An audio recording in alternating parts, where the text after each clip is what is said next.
maka Allah murka kepada orang itu. Itu bisa dibuka, hadis Bukhari dan Muslim.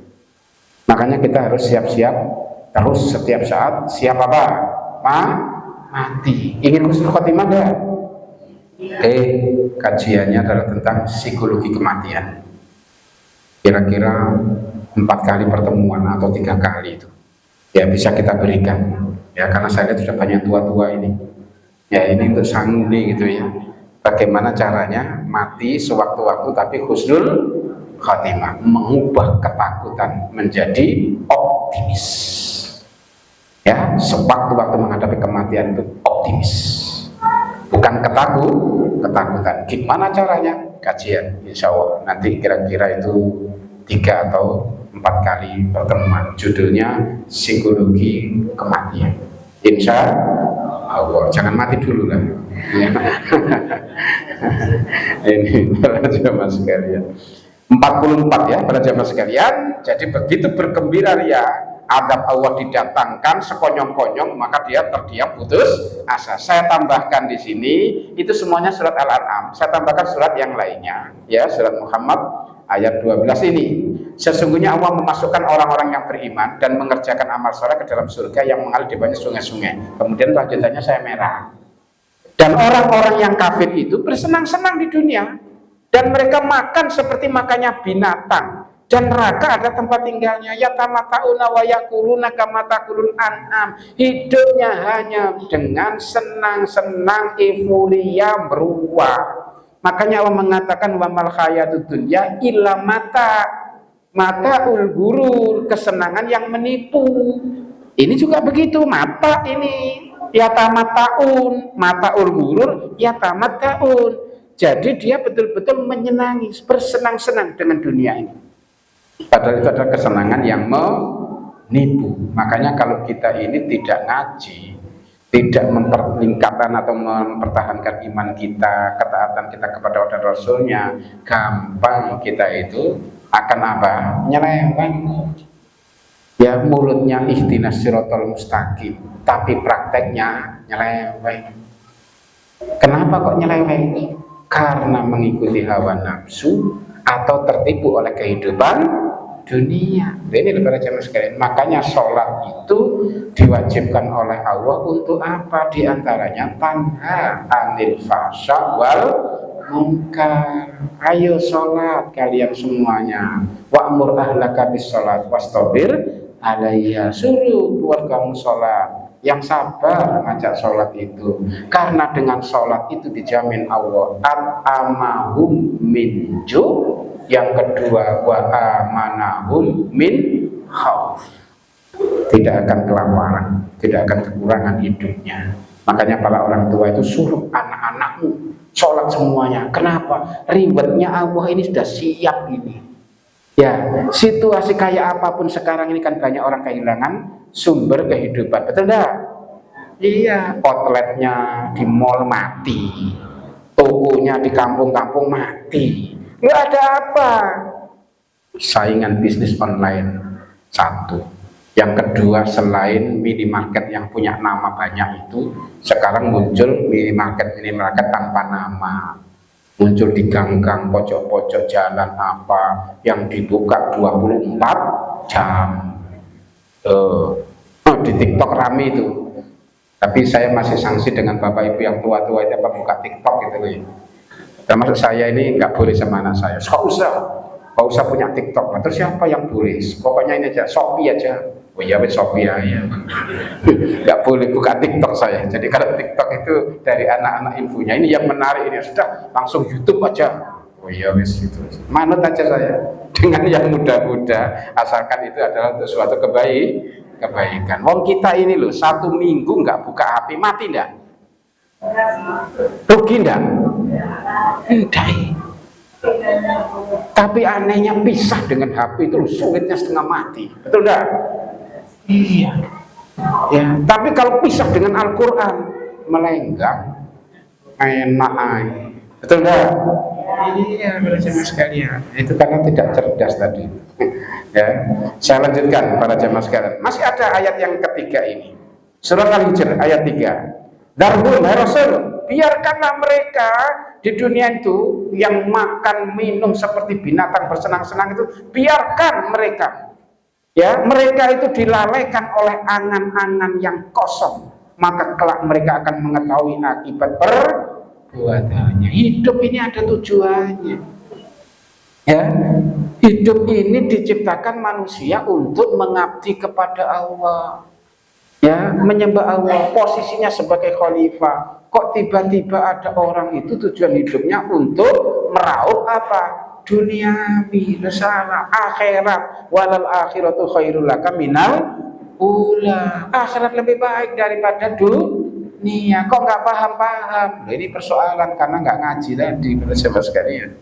Ya, ini. Kemudian ayat 44 yang sudah dibuka pintu-pintu kesenangan, dia bersenang-senang, kemudian disiksa oleh Allah, tapi tidak sampai mati, hanya terdiam putus asa, ditunggu oleh Allah.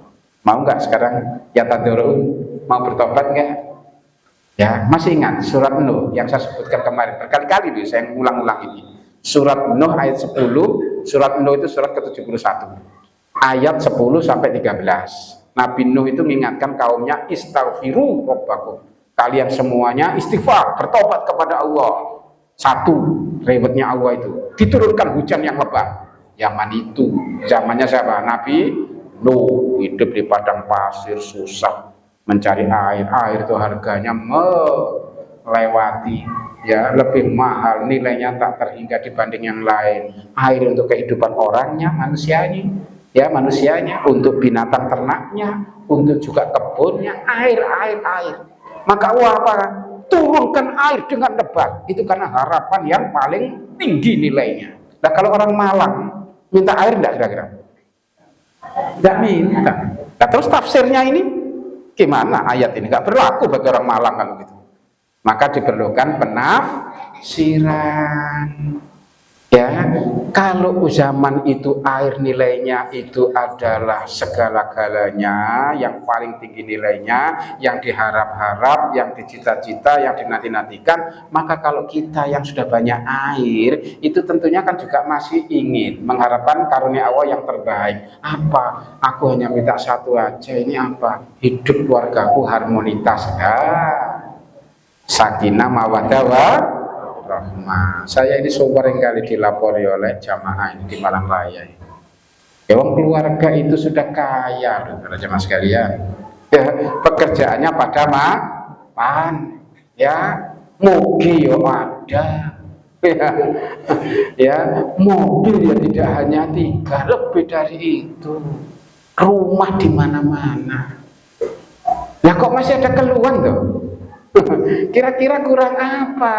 Oh, ternyata baiti jannati, rumahku bagaikan kehidupannya seperti di surga itu. Tidak gampang orang itu mendapatkannya. Yang muncul baiti nari, rumah tanggaku melimpah duniawi, ya, tapi kami menderita. Hubungan suami istri, hubungan mereka dengan anak-anak, itu kenapa kok jadi tidak baik? Karena memang keluarga bukan soleh dan solihah. Jadi kalau ngomong bicara sering menyayat hati, karena bukan orang soleh, betul enggak?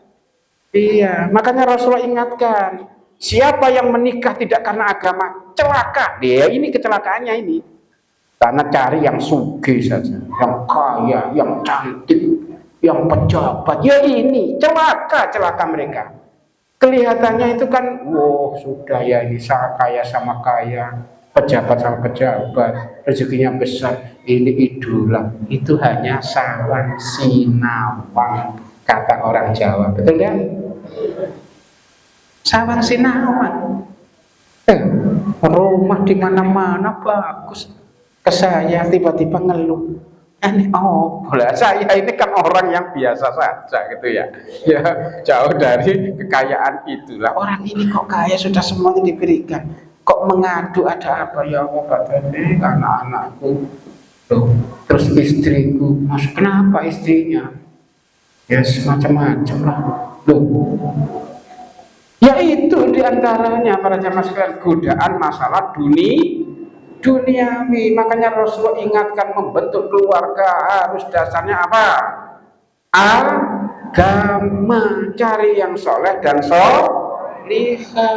Insya Allah dengan soleh solihah itulah rezeki diberikan oleh Allah yang bisa dinikmati menopang pilar-pilar sakinah mawaddah warahmah. Tapi kalau ini yang dicari adalah duniawinya, pilarnya nggak tumbuh.